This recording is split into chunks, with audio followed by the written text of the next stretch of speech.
sharing a reading experience.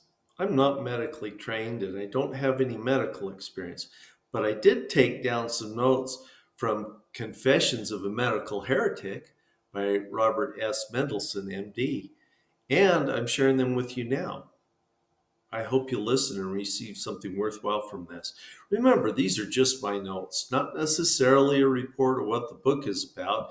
It may not even be the complete words or thoughts of the author. Rather, these notes are what I gleaned or thought about while I was reading. These notes are what caught my interest because the ideas expanded my knowledge or made me think or reflect or ponder in some way. This video might inspire you to read what I did. It's my hope that you'll search for the best books and gain information and ideas that will help you to become a better person. The more you read, the better you'll think. And the better you think, the more you'll be able to face life's challenges successfully. The three legs of modern medicine: education, insurance, and drugs. How can you come out better from your wellness appointment if your psychiatrist has you pegged even before you open your mouth? If you arrive at your appointment late, you're hostile. If you're early, you must be anxious. If you're right on time, you're compulsive. It seems patients these days are subject to the whims of professional health advisors as if their expertise came from the latest gossip tabloid. The Defense Department swears that they're protecting you from camels. All power hungry institutions hide behind the intentions of preventing trouble. The doctor can run the patient through an incredible arsenal of tests. They are always capable of finding something potentially wrong with you because the doctor's not going to get anything out of the situation if you're normal or healthy. On the first leg stands education. To be in control, the medical community must first work on its students. Medical students must be taught roller derby mentality. Medical, medical students are softened up by maliciously fatiguing them. The way to weaken a person's will in order to mold them to suit your purposes is to make them work hard, especially at night, and never give them a chance to recover. The result is a person too weak to resist the most debilitating instruments medical school uses on its students: fear, fear of failure, fear of missing the diagnosis, fear of malpractice, fear of remarks by their peers, fear that they'll have to find honest work. What begins with fear and fatigue over exams and grades ends up with falsifying research reports in order to get a drug approved. Doctors are given one reward for swallowing the fear pill so willingly and for sacrificing the healing instincts and human emotions that might actually help them in their practice. Arrogance. They learn the self serving life. They use jargon to keep outsiders ignorant.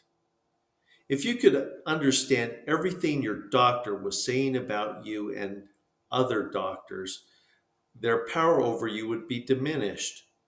Doctors aren't going to share information because that means sharing power, and sharing power means they can't look down on you.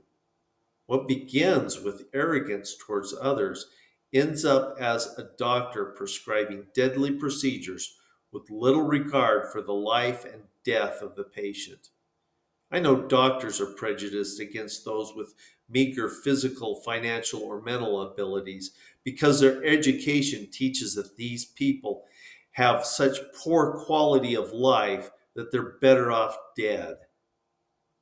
The second leg of the corrupt medical community is insurance. Medical insurance is the doctor's version of selling indulgences. You buy future blessings because modern medicine admit it can't maintain your health. So you're going to need these blessings someday. This lets the doctor off the hook and puts you on it. The doctor can't lose and you can't win. You're tricked into believing that you're going to be sick no matter what you do.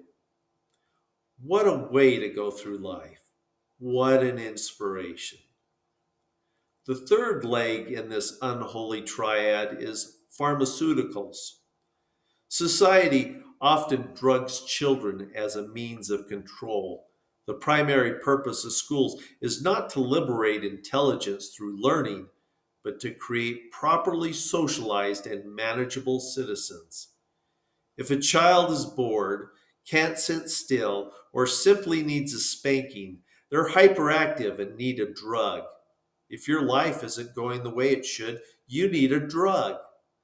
Doctors have throughout the ages embraced wrong ideas. One of those wrong ideas is better living through chemistry. Much harm is done by doctors indiscriminately prescribing drugs. Doctors are not trained to attack the core of any problem, merely to suppress the symptoms. The doctor can write a prescription in a few seconds, whereas discussing with the patients the state of their nutrition, exercise patterns, career, and psyche would certainly take up much more time and allow them to see far fewer patients. This does not work profitably in a fee for service system. One preventative measure of the medical community is employing immunizations. However, immunizations' dangers may outweigh the benefits. Immunizations are not as effective as they would lead you to believe, and the vaccine itself can trigger the disease. The National Institute of Allergy and Infectious Diseases says all flu vaccines are capable of causing Guillain-Barré syndrome. Children, old people, and women are the most vulnerable. The doctor's preventative measures are often ineffective and harmful. Doctors often withhold information that might really prevent the disease. For example, a doctor is unlikely to inform you that the four ingredients in the recipe for breast cancer are 1. A small number of children or no children at all, 2. Bottle feeding rather than breastfeeding, 3. The use of the pill, and 4. The use of post-menstrual hormones like Premarin. They may even give out erroneous information. For example, the suggestion that women's eggs get too tired is simply not true, as age has nothing to do with whether or not a mother gives birth to a deformed baby. Most diseases which are killing us are the physical, economic, community, family, and psychological environments we live in.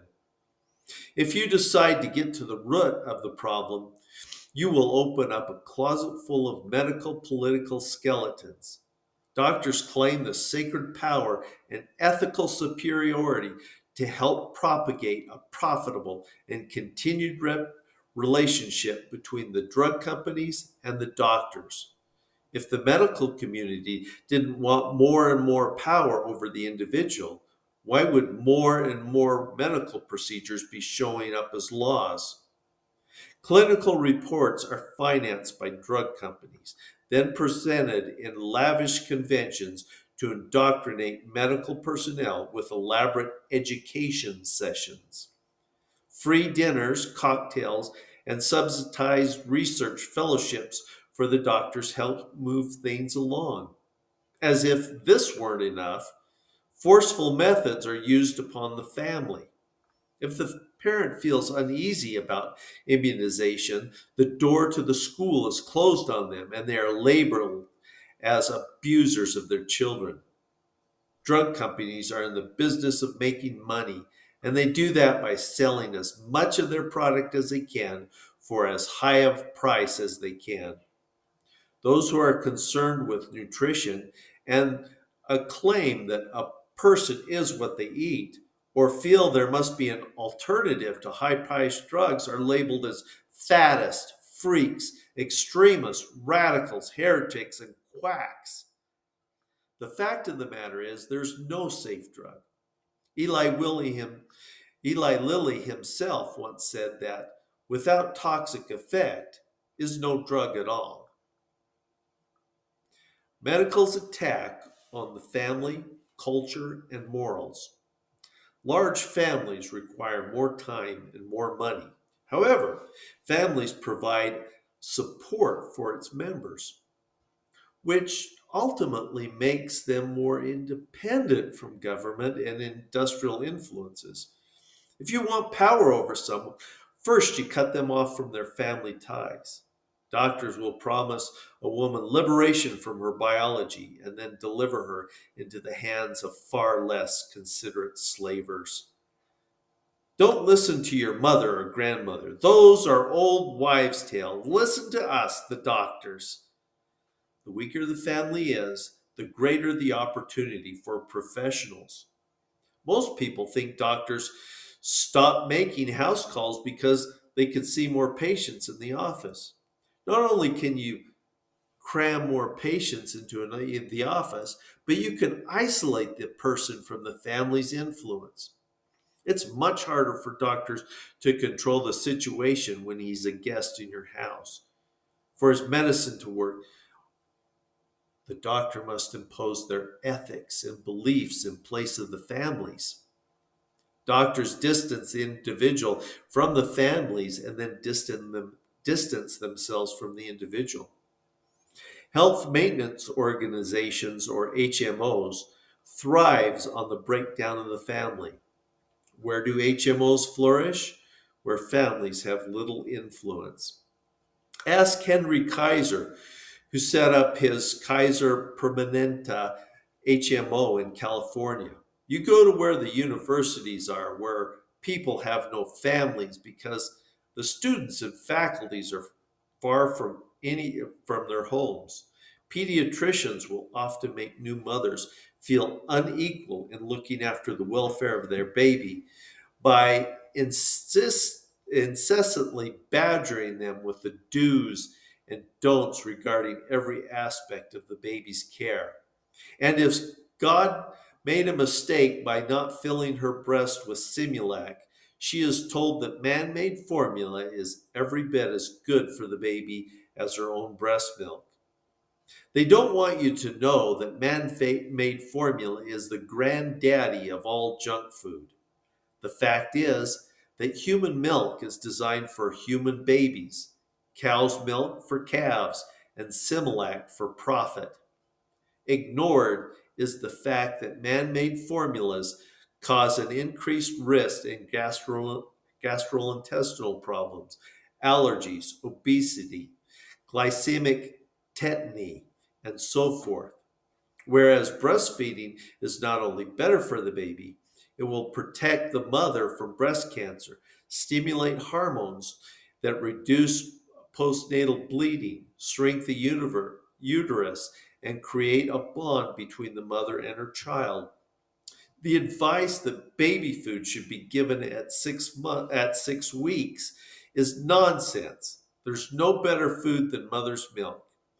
Mothers need to breastfeed their babies exclusively for the first 6 months and then only supplement her milk with solid food prepared from the family's table, not the machine food of the manufacturer. Ignore the propaganda of baby food manufacturers. Traditional cultures have diets that are quite nutritious since they have been developed over hundreds of years of adaptation. However, modern medicine insists on fruits, vegetables, grains, meats, and dairy products, even though we know that many cultures cannot tolerate milk because of enzymatic deficiencies. The idolatrous religion of modern medicine does not hold the living in reverence, but rather the money. Quite the opposite of promoting life, the medical community promotes activities for the purpose of preventing or terminating life. When promoting life and bearing children became bad, masturbation, homosexuality, and anything else that prevents life of the child becomes good. It's bad to have your baby at home, but good to have an abortion. It's bad to try an alternate medical treatment, but it's good to have a sex change. A population explosion makes babies sound ominous and harmful. We say death with dignity that when we ship our elderly off to the death centers called hospice. These death oriented activities are frighteningly reminiscent of the Nazis. Greco Roman religions favored population control, abortion, infanticide, killing of old people, homosexuality, and non procreative forms of sex, all in the name of the quality of life. Likewise, our modern medicine marginalizes all pesky forms of life: the inconvenient fetus, the deformed or mentally deficient child, the old person. Dangers of the hospital. The hospital is like a war zone. You try your best to stay out of it. If you get into it, you should take along as many allies as possible and get out as soon as you can. Unless your condition requires emergency treatment, your health would be better off if you spent the time and money at a resort. We tend to get the idea that medicine is always progressing and that surgical procedures are developed, proved useful, and incorporated into everyday practice. But this is not the way it happens at all. The only thing that is ever learned or discovered by surgery is how to perform the surgery. Greed plays a role in causing unnecessary surgery. If you eliminated all unnecessary surgery, most surgeons would go out of business. Doctors believe in surgeries. For example, routine circumcision makes no sense outside of a religious framework, yet it is done. Other surgeries that are often unnecessary includes tonsillectomies, hysterectomies, umbilical hernia repair, and there are many others. Before going into surgery, get a second opinion. Go out of town and reach a really independent doctor. My favorite question to ask a surgeon is, if you were out of town when the operation was performed, who would you recommend for the operation? I also have a healthy respect for the ability of the average clergyman to pick out a good surgeon. There are germs in a hospital you can't get anywhere else. It is a breeding ground for super germs, with some of them adapting to the point that they feed on antibiotics. Hospital procedures have absolutely no respect for a person's dignity. Hospitalization degrades you. Now, we have childbirth taking place in an operating room. If obstetricians acknowledge the fact that more than 95% of births proceeds entirely without complications, more than 95% of their services would be recognized as unnecessary. Babies born in hospitals are 6 times more likely to suffer distress during labor and delivery, 8 times more likely to be caught in the birth canal, 4 times more likely to need resuscitation, 4 times more likely to become infected, and 30 more times likely to be injured. Their mothers are 3 more times likely to hemorrhage. But once the obstetrician has you on their turf, they're in control. If you find an obstetrician that tries to talk you out of home birth by listing the dangers before they have even examined you, they're not qualified. A qualified home birth doctor or midwife will carefully examine you to determine whether you are subject to the risks that make home birth dangerous. For the vast majority of families, there is far less risk in home birth than in hospital birth. After viewing the death rates in areas where doctors go on strike, you wonder if the medical community worships death. The medical community ignores the fact that a particular medical procedure might do more harm than good. At those times when doctors go on strike, it has been shown that less people die. What all people need to do: if a doctor or a nurse asks you to leave when you're with the patient, ask why. If they say the rules say you have to leave, ask for a copy of the rules in writing. If they say your presence is causing too much of a strain on the patient, say, "How do you know my presence is causing too much of a strain?" Tell them that you're a better judge of whether your relative is strained by your presence. If you're family and told to leave the hospital, don't leave. Say, "Well, my blank is a lawyer and he says I could stay. If the hospital food is not up to your standards, you should have food brought in from home." A doctor is sometimes critical, but health neither begins nor ends with the doctor. The doctor's role is somewhere in the middle. Take responsibility for your own health and have faith in life.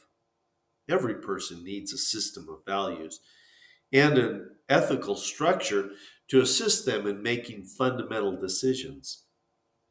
Religions define a hierarchy of value and gives a prescription for action so that people can determine which way to go when alternatives are set before them. You need to do the same. Our bodies have an incredible capacity to heal themselves if given the proper conditions. Your first responsibility is to take care of your body and mind. Drink pure water and eat pure food. Find out all you can about which foods are best for you. Build a life around personal goals and activities. Start thinking of your family as a resource instead of a liability.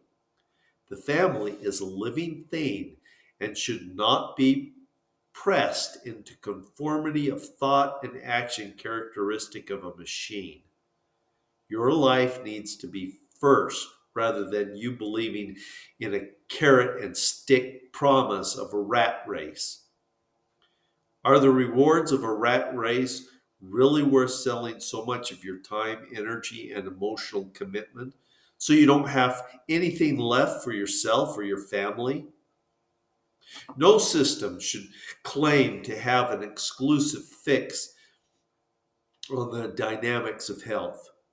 One grandmother is worth two pediatricians, and all experts should be regarded with the utmost suspicion.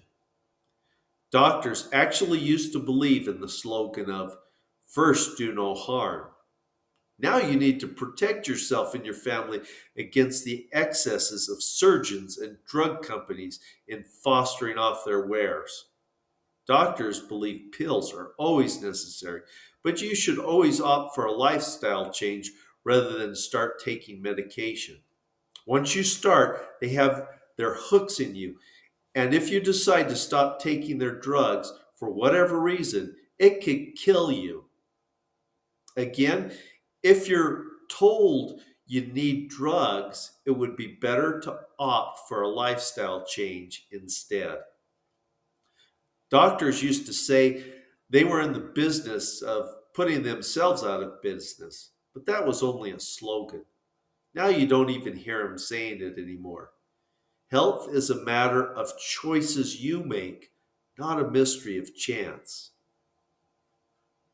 I'm influenced by what I hear, see, and read. I take it in, mix it around a bit, and spew some of it back out. Sometimes I add chocolate sauce with a cherry on top. My notes are the same. I read, but I might come up with more of a conclusion than the author intended. It's my suggestion that if you find this material interesting, you'll read it for yourself to see if you focus in on the same things. My bet is that you'll see something slightly, if not altogether, different. Wish you the best in your happy readings. Thank you for joining me. Until next time, it was my pleasure.